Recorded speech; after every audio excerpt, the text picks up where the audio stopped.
신앙생활을 하나님의 말씀을 믿고 따르는 것이라고 할 수 있습니다. 예수께서는 성경을 하나님 사랑, 이웃 사랑으로 요약해 주셨습니다.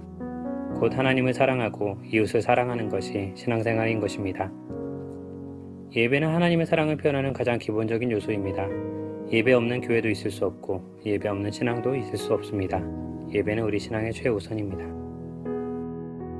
그리고 예배는 모이는 예전입니다. 함께 모여 찬양하고 말씀 앞에 서는 것이 마땅합니다. 또 식사나 모임을 통한 교제도 신앙의 핵심 요소입니다. 그래서 교회는 모여야 하고 예배는 본래 대면 예배여야 하는 것입니다. 그런데 문제는 코로나19라는 상황입니다.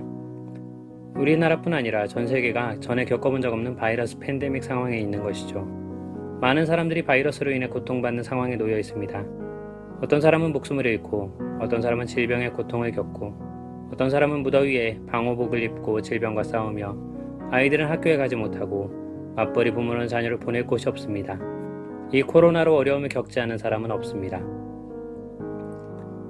안타깝게도 만남과 접촉을 줄이는 것이 바이러스를 빨리 극복할 수 있는 길입니다.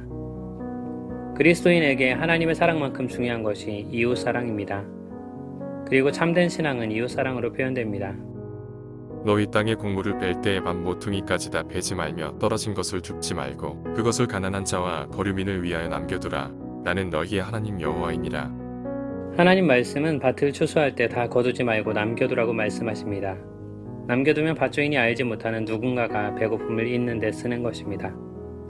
곧 이 말씀은 이런 뜻으로 읽을 수 있습니다. 너는 내가 알지 못하지만 혹시라도 어려움을 겪을 그 사람까지 사랑해야 해. 그리고 덧붙여 말씀하십니다. 나는 너희의 하나님 여호와이니라. 이것은 하나님의 백성이면 마땅히 따라야 한다는 의미입니다. 나아가 하나님의 협박처럼 들리기도 합니다. 너 내가 알지 못하는 이웃까지 돌보며 살지 않으면 내가 가만두지 않는다. 또 예수께서는 이렇게 말씀하십니다. 그러므로 예물을 제단에 드리려다가 거기서 내 형제에게 원망들을 만한 일이 있는 것이 생각나거든. 예물을 제단 앞에 두고 먼저 가서 형제와 화목하고 그 후에 와서 예물을 드리라. 하나님께 예배드리는 일은 중요한 일입니다. 예수께서는 제사에 앞서 형제와 화목을 이루라고 말씀하십니다. 곧 이웃사랑도 하나님 사랑만큼 중요하다는 것을 말씀해 주는 것입니다. 교회는 이웃사랑의 실천으로 전 세계적 어려움을 극복할 수 있도록 함께 해야 할 것입니다.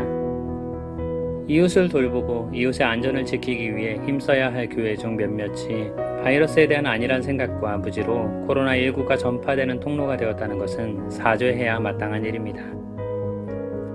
코로나19 확산 상황에서는 모임을 삼가는 것이 이웃사랑의 실천입니다. 바이러스 확산을 막기 위해 일시적으로 온라인 예배를 드리는 것은 이웃사랑입니다.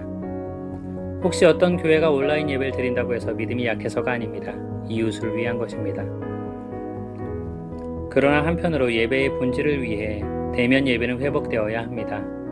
온라인 예배는 현 상황에서 차선책일 뿐 일상적인 예배가 될 수는 없습니다.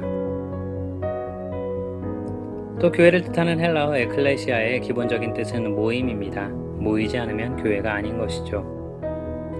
우리는 이 시기가 지나 함께 모여 마음껏 찬양하고 예배하는 날이 오기를 바라고 기도해야 할 것입니다.